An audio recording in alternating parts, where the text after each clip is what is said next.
Have you ever been scrolling through social media and come away feeling fed up or depressed, envious, or even jealous? If you have, it's probably because you've been comparing yourself to whatever you've been seeing on social media. And if this we call it social comparison, and if this kind of comparison continues, it's what's chipping away at your self-worth. It chips away at your self-worth, and it can lead to envy, to jealousy at best, and anxiousness and depression at worst. But what if I was to tell you that this kind of social comparison does not need to be a bad thing? In fact, it can be a very powerful tool to actually help you to grow and to increase your happiness. Now, I wrote the book on helping yourself to happiness, stitch your own silver linings. And this is my interest in you. This is what my channel is all about, helping you to increase your happiness. And if you're spending time scrolling on social media and it's bringing you down, we need to do something about it. But we can do something about it, and that's the positive. So we're talking about social comparison, and this is the third in a series. If you haven't seen the first two videos, I'll leave the links down below. But this is the definition of social comparison that we're using for our purposes. I mean, there's a social comparison theory. It's huge. But for our purposes, just have a look at this. And as you can see, there are two types of comparison. Upward comparison, where we compare ourselves to people we think are doing better than us,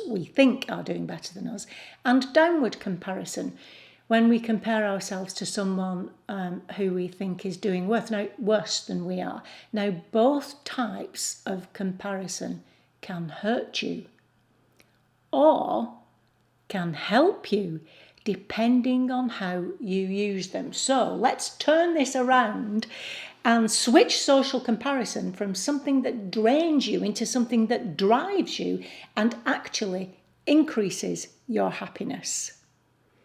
Okay, so let's go.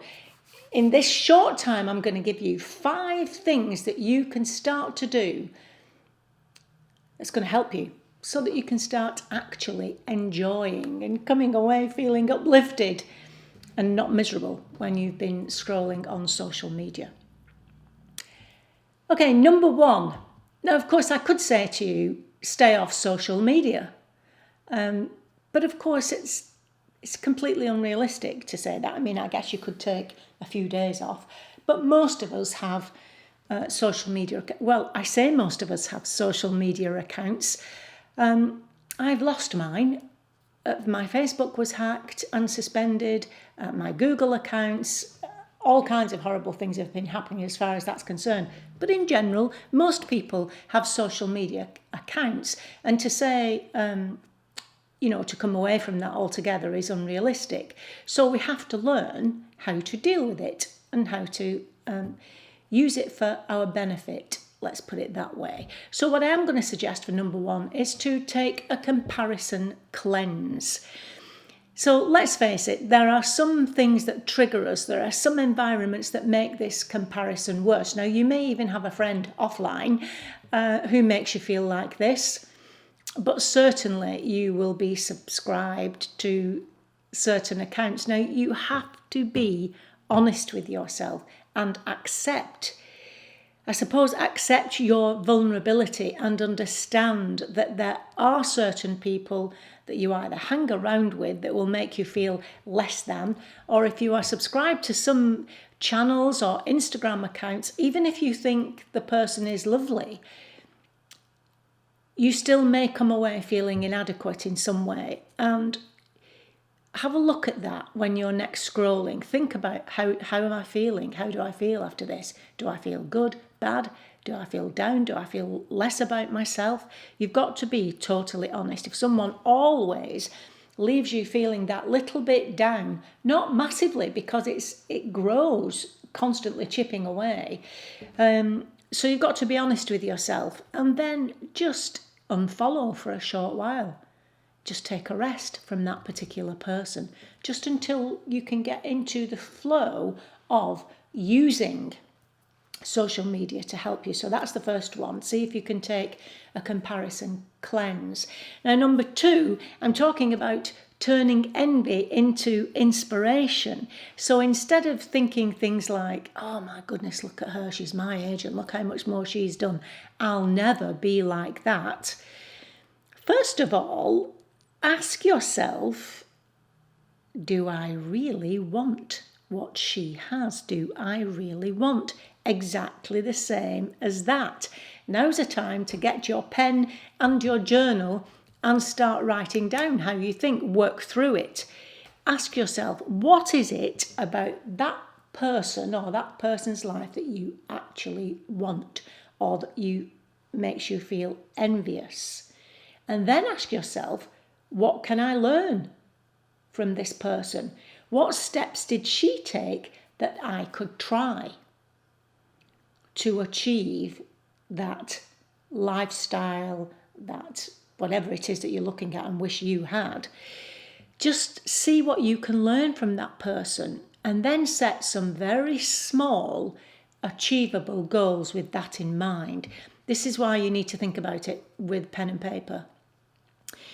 Research shows us that upward comparison can boost motivation when the goals you make with reference to it are achievable. So, try to curate your social media feed and follow people who inspire this kind of action in you. Not just admiration, not just kind of being there and thinking, oh, she's amazing and I wish I was like her, but I'm not. Have a look. What actually is it that you admire about her? What steps did she take to get there? And are there things that you can do to insert a little bit of that into your own life? That's number 2. Number 3 is to celebrate others. Now, I know that's easy for me to say, but you can celebrate others and let it spark something in you. Now, it might sound a bit counterintuitive, that, but celebrating other people's success can actually increase your own happiness. So I told the story in the last one video, I think it was the first video that we did, of discovering someone whom I hadn't spoken to for a long time. This was online. And during that time, she managed to achieve a PhD. And my immediate response feeling was, oh, I haven't got a PhD. How did she do that? Why? Oh, I should have done that. Why have I should have a PhD. I should be Dr. Christine L. Conroy. That was my, that was my initial response feeling. Now then, when I actually asked myself, would you want a PhD? Okay, I may have wanted the outcome.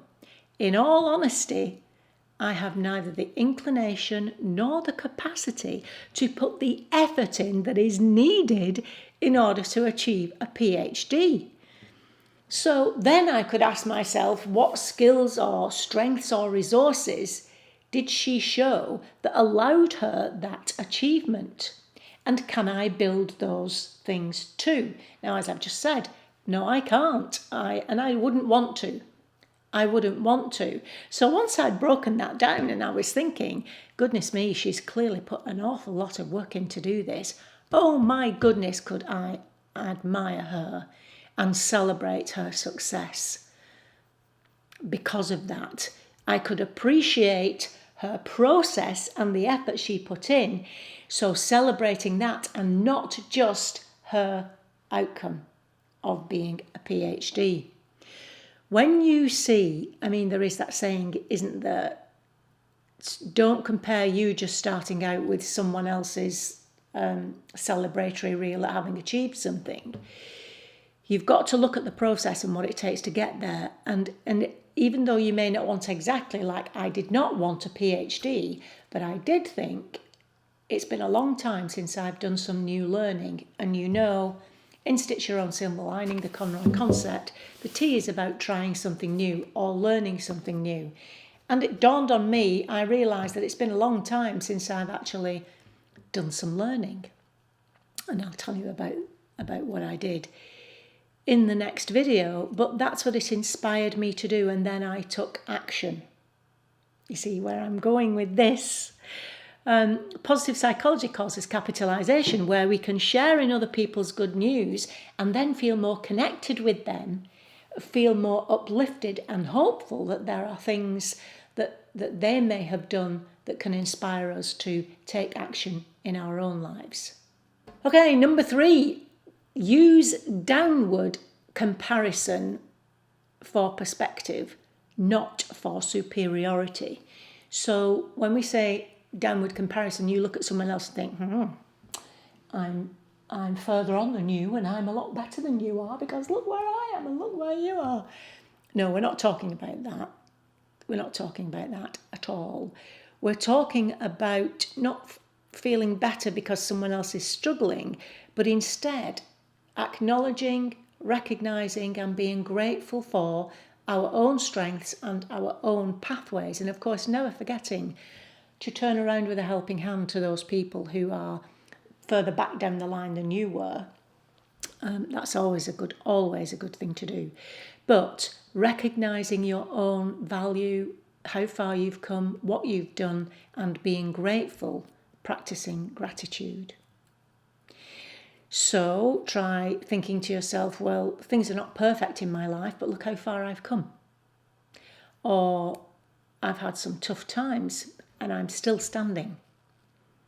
You see, and be grateful for that. Downward comparison can build resilience. Research shows us that when it's used mindfully, especially during difficult times, it helps to build resilience. Okay, so that's use downward comparison for perspective and not to make you feel better because someone else is doing worse than you are. Number 4. Sorry, are we at number 5? I think we might be at number 5. Finally, the most meaningful comparison is to compare you to you. Who you were to who you are becoming, and not to lose sight of it. Think about yourself this time last year. What were you struggling with then? What small wins can you celebrate that you've achieved in the last 6 months?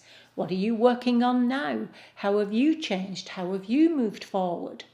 So comparing yourself to that you were 2 years ago, 3 years ago, to where you are now, and then looking forward to who you want to become in your life, not in someone else's life. Now, I don't need to tell you, even though we seem to know this, it still doesn't stop us from doing it.